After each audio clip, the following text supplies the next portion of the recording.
I didn't even know James was gonna do a kill count on this. So it's pretty cool that I watched this terrible movie, and at least I got a kill count out of it. So if you didn't know, the reason this movie came out is because the Steamboat Mickey that used to appear at the beginning of movies. Before that, it was a bit of a cartoon, but I'm sure most people know it as the little Mickey that appears at the beginning of some older movies, like Bolt, for example. Um, it became public domain, so immediately, the same day, someone announced a movie, um, and they decided that Mickey needed a movie. Um, they were actually told Mickey's Mousetrap um, would get them in a lot of trouble. So even though this poster says Mickey's Mousetrap, they ended up changing it to the Mousetrap instead. Um, at first, it looks like it's gonna follow these two girls. One girl that doesn't really do her job, and another girl that does do her job. But the other girl decides that she wants to go see a boyfriend or something, and she says, if I don't come back in time, just don't clock me out so I don't get the extra money. But she promises to come back. She doesn't come back till the movie's fucking almost over, and then she gets killed.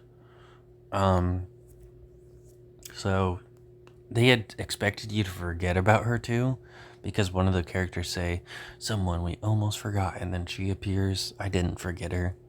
She was like the only interesting character in this movie. All the other characters sucked.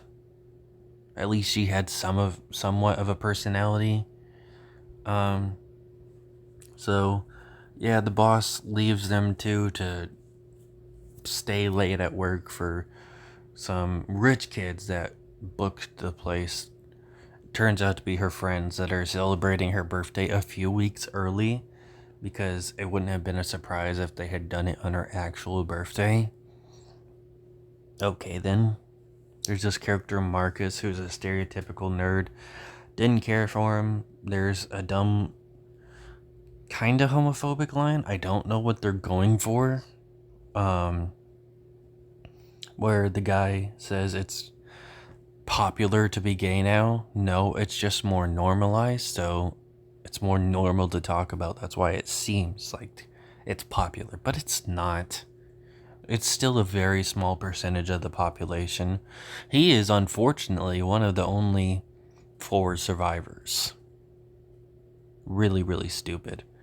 Um, there's this character that is talking in the jail cell, kind of like Silent Night, Deadly Night 2, throughout the movie. Most of the scenes are kind of pointless, but they're at least more entertaining than the actual shitty movie. Um, a lot of the times, Mickey just kind of fucks with the people and doesn't kill them. Don't know why. He literally gets this guy on an amusement park ride to go for a little bit, and the guy has like a dumb line about him being too high for this, even though they're in like an arcade. It's not a crazy ride. Why is he freaking out? It's not a fucking roller coaster. And weed isn't, and it's not even weed, it's vape. It's vape, and apparently he's too high for this shit, and he's freaking out. It's just so stupid.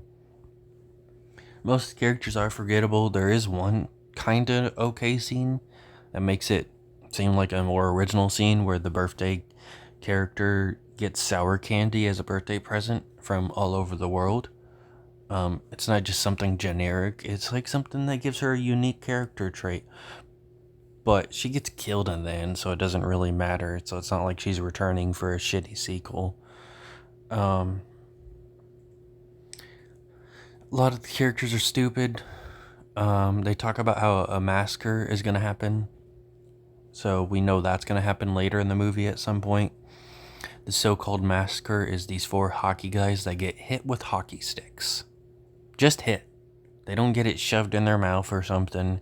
Not shoved through their stomach. Not broken in half and stabbed in the eye. Like, just something to make it a believable kill. They just hit with the hockey stick. A lot of the kills are completely off screen. Some of them we do see later, The first on-screen kill is no joke, almost an hour in. It's 59 minutes in this movie that's only an hour and 20 minutes, which of course counts for credits too. So there is like maybe 13 minutes left in this movie, and we get our first on-screen kill, and it's just a knife slit to the throat. Pretty stupid. Then the next kill is some dumb CGI knife stab to the head. Let's also mention the fact that Winnie doesn't even have a unique, why did I say Winnie? I guess I got Winnie the Pooh on my head. Mickey doesn't even have a, knife. Like, he doesn't even have, like, an iconic weapon, or at least something trying to be unique. He just has a knife, and the knife isn't even his. He stole it from them after they cut the cake and left the room, because later they're looking for the knife and it's gone. He stole a fucking knife that they used to cut cake, and that's his weapon throughout the movie. At least in Winnie the Pooh, Blood and Honey 2, they had all different types of shit they used. And in the second movie, they had like a fucking bear trap that he swung around occasionally. But this guy just carries a knife around. You know, he kills that one girl I was talking about earlier. They find out that light supposedly defeats him. Not really. He just kind of teleports away. The girl says that she thinks he's defeated. He won't be coming back now. And they cut to the prison scene again. And then they, no joke, play the exact same line again, where they say that he won't be coming back now, even though that was only a minute ago. So of course she dies. She gets her head chopped off, and it looks pretty terrible, but at least the kill was more creative than the other ones. There's some bad dialogue about how he never got to ask her out.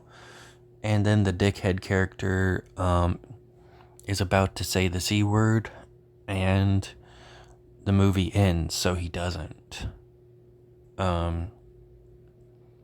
The dialogue is just bad throughout this movie. The movie's just bad. Everything about this movie's bad. There is then a post-credit scene where apparently Mickey lets one of the survivors out of jail, and she's going to team up with him or something. Even though this guy had killed most of her friends, she's going to work with him now for some reason.